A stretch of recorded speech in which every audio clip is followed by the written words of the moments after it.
আসসালামু আলাইকুম প্রিয় চতুর্থ শ্রেণীর শিক্ষার্থী বন্ধুরা, ছোট্ট সোনা বোনেরা, অনেক অনেক প্রীতি ও শুভেচ্ছা নতুন বছরের। Happy new year.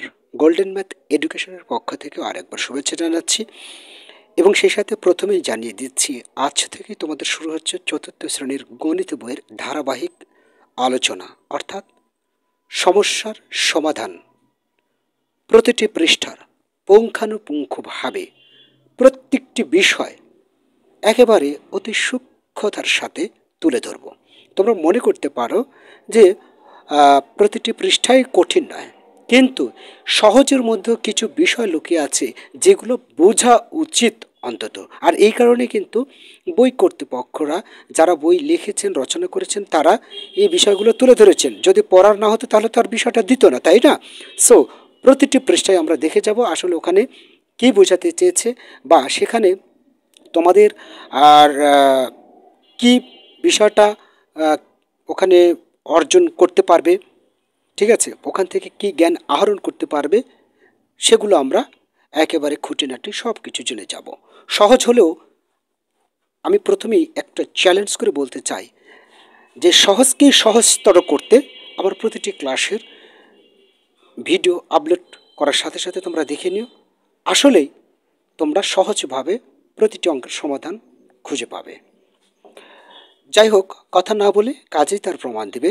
ছোট্ট সোনামণিরা, তোমরা সাথেই থাকো এবং দেখো এখানে প্রথমে আছে অধ্যায় 1, বড় সংখ্যা ও স্থানীয় মান, এই অধ্যায়ের নাম। এখানে আরেকটা বিষয় বলে দিচ্ছি, যে কোনো পৃষ্ঠার সমাধান পেতে তোমরা এখনই না, অবশ্য পরবর্তীতে সার্চ করবে এভাবে যে GME 4 পেজ এত।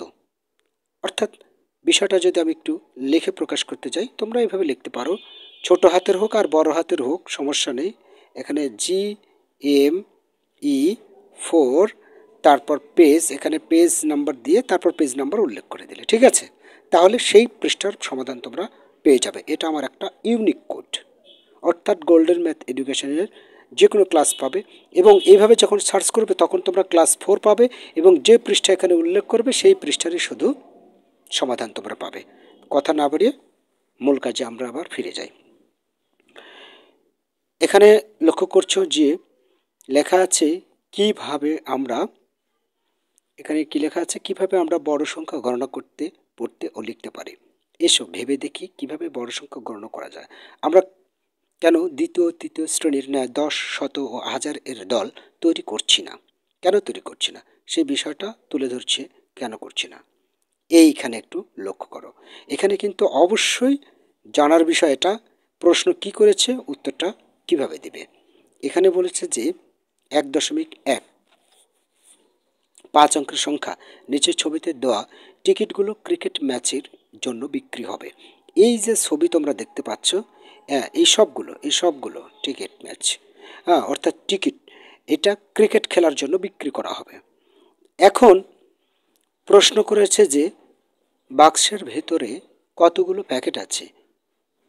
এখানে তো বাক্স দেখতে পাচ্ছ, বাক্স কটা দেখতে পাচ্ছ? উত্তর হবে 2টা দেখতে পাচ্ছ। তো এই বাক্সের ভিতরে কতগুলো প্যাকেট আছে একটু লক্ষ্য করো। দেখো, এই যে প্রথম বাক্স দেখতে পাচ্ছ তোমরা, এই প্রথম বাক্সের মধ্যে এই যেখানে দেখো ছোট ছোট 1000, এই যে 1000 এভাবে লেখা আছে, তাই না? তো এই যে এদিকে আছে 5টা, অনুরূপভাবে এই সাইডেও 5টা আছে। তাহলে এই প্রতিটি বাক্সে 10টি করে প্যাকেট আছে, আর প্রতিটি প্যাকেটের এই যে গায়ে লেখা আছে মুখে 1000 করে। তার মানে এই বাক্সে 10টি প্যাকেট আছে, আর এই বাক্সে 10টি প্যাকেট আছে। তাহলে বাক্সের ভিতরে কতগুলো প্যাকেট আছে? তাহলে লিখবে যে 2টি বাক্সের ভিতরে মোট প্যাকেট আছে কয়টি? 20টি। 10 10 20টি, তাই না? আচ্ছা, এর পরবর্তীতে সেখানে সর্বমোট কতগুলো টিকিট আছে? 2 নম্বরে প্রশ্ন করেছে যে সেখানে সর্বমোট কতগুলো টিকিট আছে। অর্থাৎ এই ঘরের মধ্যে যতগুলো টিকিট এখন লক্ষ্য করছো তোমরা, এই যে এখানে যে 1000 1000 করে 10টা আছে, তার মানে এখানে আছে 10,000, এখানে 10,000। আবার এইখানে লক্ষ্য করে দেখো 1000-এর বান্ডেল রয়েছে তিনটি তিনটি বান্ডেল রয়েছে 1000-এর, তাই না? আবার এইখানে লক্ষ্য করে দেখো, এই যে 100, এই যে এই 100-র বান্ডিল রয়েছে 4টি, আবার 10-এর বান্ডিল রয়েছে 2টি, এবং 1-এর বান্ডিল, 1-এর তো আসলে বান্ডিল হয় না, 1-এর একটা করে টিকিট আছে, মোট 5টি। এখানে 1 রয়েছে 5টি, 10 রয়েছে 2টি, 100 রয়েছে 4টি। এইভাবে দেওয়া আছে বিষয়গুলো, তাই না? তো মোট কতগুলো টিকিট আছে এই হিসাবগুলো করতে বলেছে। তো মোট কতগুলো প্যাকেট আছে আমরা হিসাবগুলো করতে পারি। হ্যাঁ, দেখো নিচে লেখাই আছে কিভাবে করব। প্রথম বাক্সে 1000 এর 10টি প্যাকেট আছে, এর অর্থ বাক্সে 1000 গুণ 10টি টিকিট আছে। বুঝতে পেরেছো বিষয়টা? অর্থাৎ 10 গুণ 1000, তাহলে 10,000। 10টি প্যাকেট আছে এক একটা বাক্সে, তাহলে 10 গুণ 1000 10,000। অন্য আরেকটি প্যাকেটে আছে, তার মানে অর্থাৎ টিকিটের পরিমাণ এই 10,000, একে লেখা হয় এই যে এইভাবে।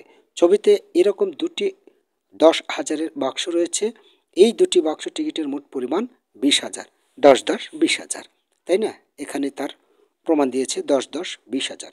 এখন এখানে বলেছে, একটা প্রশ্ন করেছে যে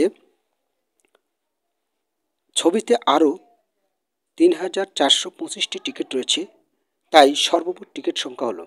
এখানে শুধু 3,425টি টিকিট রয়েছে, এই বিষয়টা কেন বলেছে?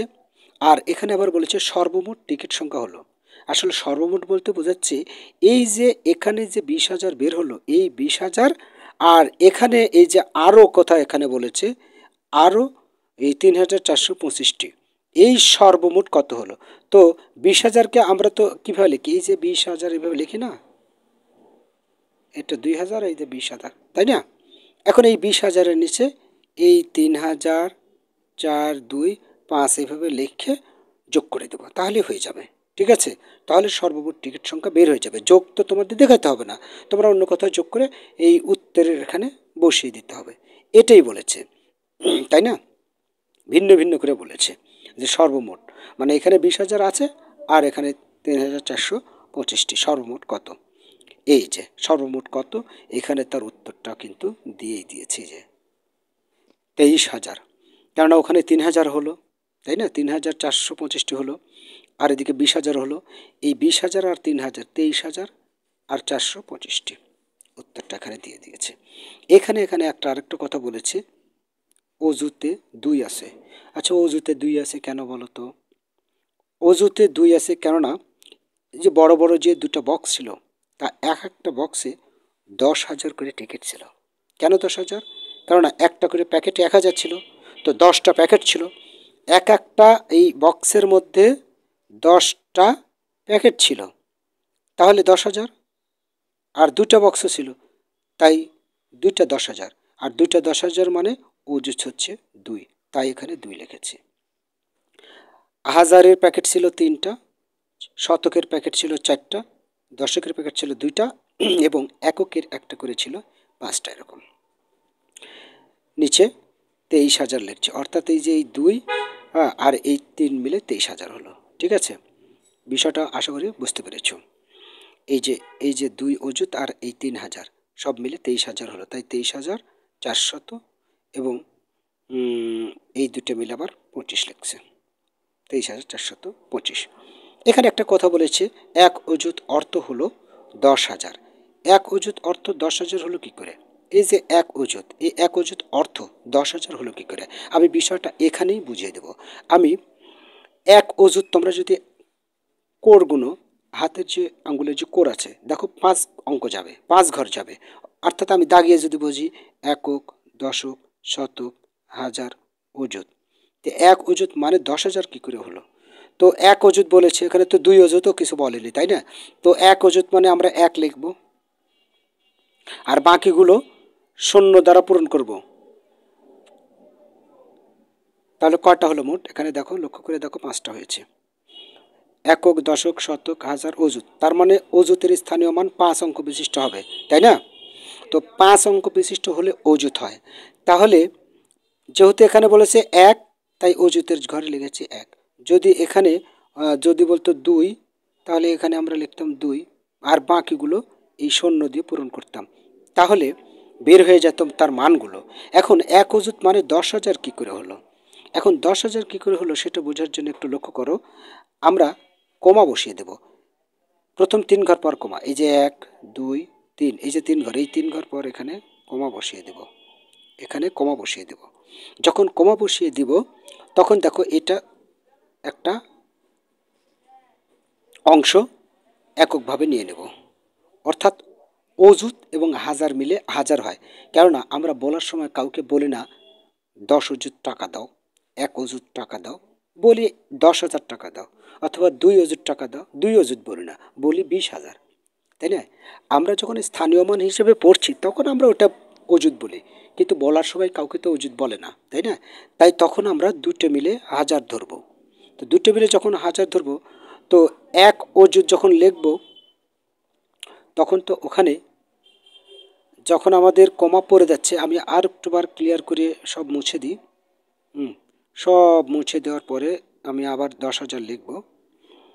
এখানে আমি লিখি 1 অযুত, একক, দশক, শতক, হাজার, অযুত। এবার আমি 3 ঘর পর কমা বসাবো, একক, দশক, শতক, এই 3 ঘর পর কমা বসাবো। 3 ঘর পর কমা বসানোর নিয়ম হচ্ছে প্রথমে 3 ঘর পর কমা, তারপর 2 ঘর পর পর বসে। তো এখানে 2 ঘর পর তো কিছুই নাই, সো এদিকে আর তো কমা বসানোর দরকার হচ্ছে না, তাই না? সো ওদিকে আর বসাবো না। তো প্রথম 3 ঘর যখন কমা বসাবো তখন দেখো এখানে দেখো 10টা সেপারেট হয়ে গেল, মানে আলাদা হয়ে গেল। তার মানে এখন বোঝা যাচ্ছে একক, দশক, শতক, হাজার, এই দুটো মিলে হাজার, তার মানে 10,000। ওকে, তাহলে বুঝতে পারলে যে 1 অযুত মানে 10,000 কেমন করে হলো। তাহলে আজকে এই পর্যন্ত থাক, আগামী দিনে সেরা টেকনিকে তোমাদের স্থানীয় মান শেখাবো। স্থানীয় মান আসলে কোন দিক থেকে লিখতে হবে, কিভাবে লিখলে সোজা হবে, তার একটি কৌশল আমি শিখিয়ে দেবো। সে পর্যন্ত তো সবাই ভালো থাকো, সুস্থ থাকো, তোমাদের দীর্ঘ জীবন কামনা করে শেষ করছি আজকের মতো। আগামী দিনের আমন্ত্রণ জানিয়ে আল্লাহ হাফেজ।